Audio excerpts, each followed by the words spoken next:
Peace, peace. Hey, what's happening? I just wanted to, speak my mind on something right quick. So we all know it's Super Tuesday, right? And we see what's happening with the Democratic Party. So as y'all know, Steyer, Klobuchar, and Buttigieg all dropped out of the race in succession, back to back to back, right? Now, Tom Steyer makes sense. You know what I'm saying? Like he wasn't winning no delegates nowhere. I think I think Andrew Yang was even in front of him before he dropped out. I think the only person that he was beating was the Cobra Baroness, Tulsi Gabbard. So it made sense for him to drop out. By the way, he is the only one to mention reparations during the last debate. I just want to put that out there. But anyway, so Steyer, I get that. But even though I feel like Klobuchar should have been out a long time ago,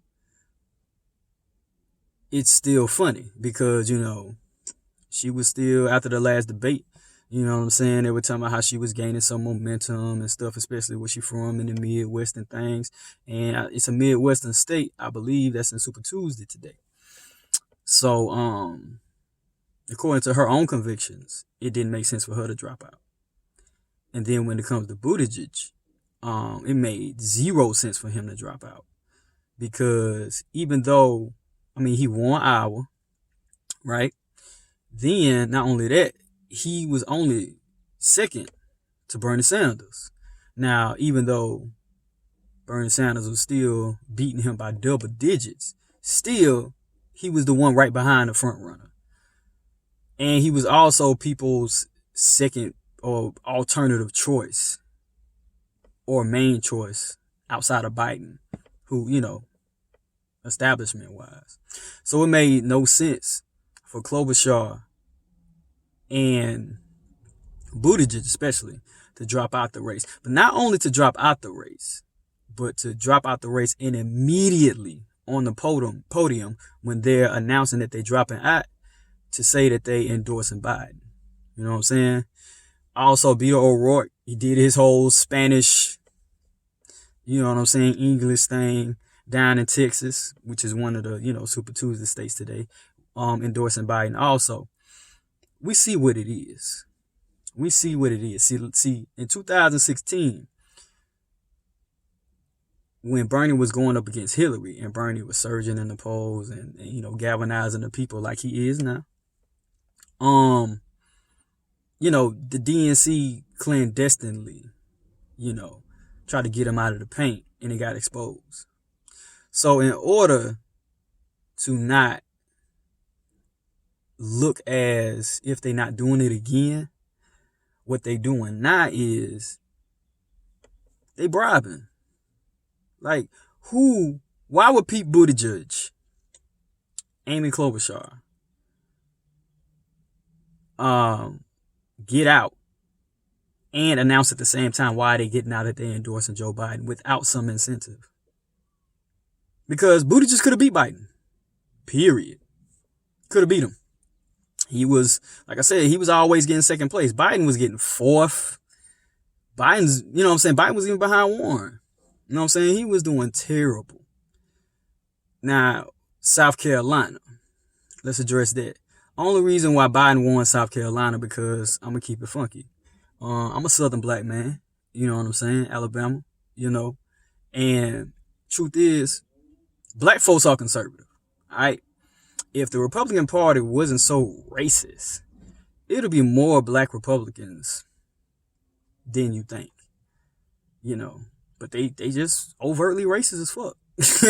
That's just what it is. Because Republicans are real conservative folks and black folks are hella conservative. So with that being said, with black folks being conservatives, Southern black folks are uber conservative, right? So who else they gonna choose? They not, especially the older black folks, the baby boomers and them, like, they not gonna choose nobody who's gonna shake things up too much. You know what I'm talking about? Like, they want somebody to toe the line, who's not gonna, change too much, make their life, too uncomfortable, or the country too uncomfortable. You know, it's just why they ran with Hillary last time against Sanders. And this time, this is why they gonna go for Biden, because let's face it, Southern progressionism is oxymoronic. They're not trying to be progressive in the South for real. It's still dry counties in the South. They still not serving liquor on Sundays in the South. You know what I'm saying? So, nah. I'm still bugged out that my home state of Alabama, is a blue state. But it took a Democrat going up against an actual rapist for it to happen, which says a multitude. So yeah, he gonna probably get he gonna get some delegates in Tennessee. He gonna get some delegates in North Carolina, probably Virginia, and he gonna get some in Texas. He ain't gonna sweep them joints, but he gonna get about maybe 4 apiece, because it's the South. And again, so Joe Biden ain't won nothing in 30 plus years being in the politics game. He had. The only reason why he won South Carolina is because black folks and his proximity of being the vice president of the first black president, Barack Obama. That's the only reason why he won, and that's the only reason why he will win Southern states. Don't nobody else give a fuck about that. Period. That's why he ain't been winning nowhere else. So, with that being said, we see what it is. We see that the DNC has the fix on Bernie Sanders. I'm not no Bernie bro. You know what I'm saying? But I do believe that, it don't take a scientist. It don't take a political pundit to see what's happening here. He is too far left of the establishment, and they uncomfortable with that. And so all the old heads and all those people who still running this joint, or who don't really want progressive things to happen in this country for real, they stacking it against them. This is the first time in American politics where the whole Klobuchar and Buttigieg thing has happened. It's never happened before. Because you don't get people who could actually get more delegates to drop out before Super Tuesday, where you can pretty much rack up on delegates at one time. That's why it's called Super Tuesday. Nobody does that. So we get it. It's an incentive. They hooked them up with a position if they would drop out, if Biden wins. So we know what it is. But like I said, Bernie has galvanized the people. And the truth is, he did it in 2016, and they didn't expect him to come back 2020. And not only did he come back this time, but he surpassed what he did last time. And instead of the DNC, the Democratic Party, being curious enough to find out why Bernie Sanders is leading the way he is, why he has galvanized the people, why he has young folks, middle folks, pretty much the millennials and the Generation Y, and some of the, the late Generation Z behind him. Instead of trying to figure that out, because let's face it, especially Generation Y and Z, they the future, dog. They the future. And y'all not listening. Y'all are not listening.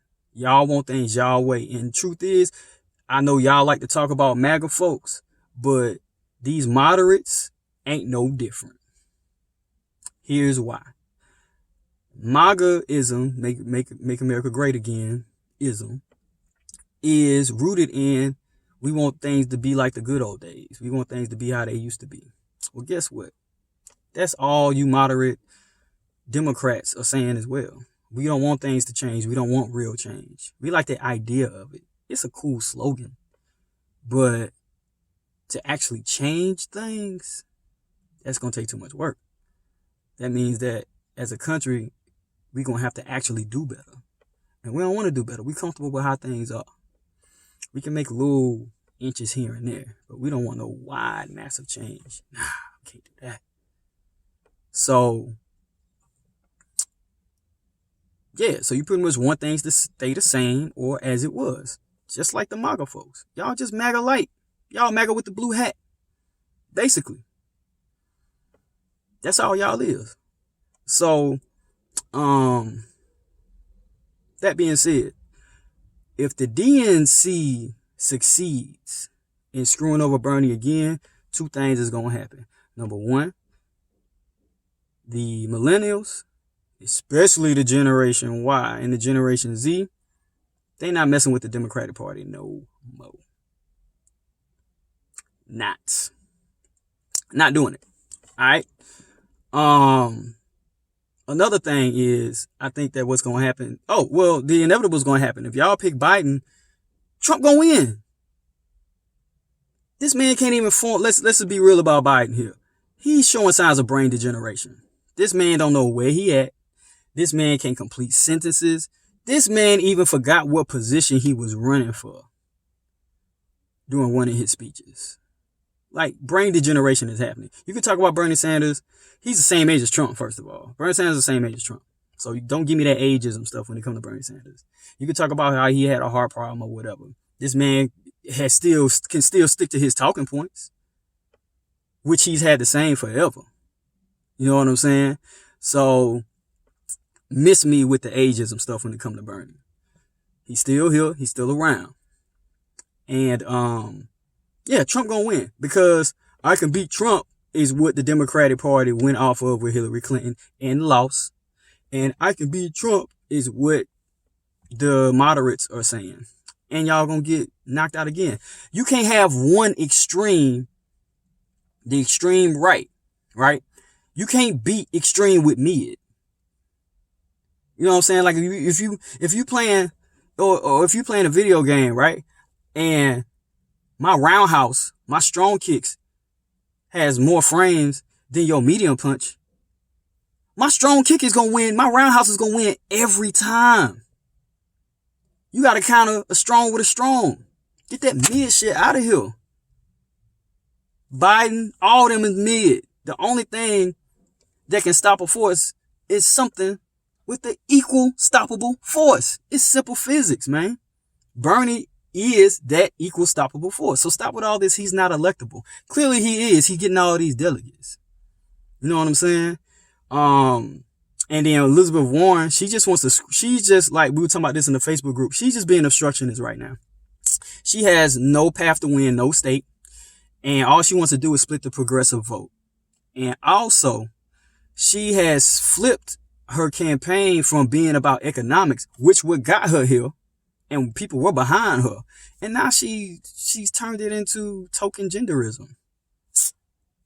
Don't let Twitter fool y'all and see all these blue checks and all these folks on Twitter who behind Warren have y'all thinking that she's an actual viable candidate right now, because she's not. Not in the streets. You know what I'm saying? Not where the polls is going on. Not happening. And what she's doing is she just screwed, and by keep attacking Bernie Sanders, she just screwed herself out of VP. Because I would like to believe that a Sanders Warren ticket probably would have happened. But just like when Hillary was coming at Obama, when it was his time to choose, he didn't choose her. And it ain't going to happen for Sanders. So her plan is, I'm just going to split the vote, and then at the DNC convention, hope to get enough delegates to be the nominee. Come on, Warren. That's selfish. Selfish as fuck, yo. And I get it as politics, but you would have had, I believe you would have had a position. They couldn't bribe her like the others. You know what I'm saying? It's because she got a different game plan. But you screwed yourself out of VP messing with Sanders. So the question is that I have for y'all is, let's say that the DNC's plan gets thwarted, because you got California, and I hear Bernie Sanders is already whooping ass in California. You got Texas, which is the third largest delegate numbers, right after, California being the first. So let's say after Super Tuesday, Bernie Sanders is still the man by an insurmountable lead, right? And the DNC's efforts have been thwarted. Who y'all think should be the VP?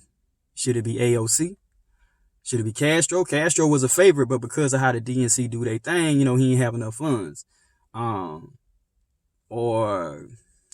Yang Gang. You know what I'm saying? Like, who y'all think would be a good VP for Bernie? Let me know what's happening. Peace.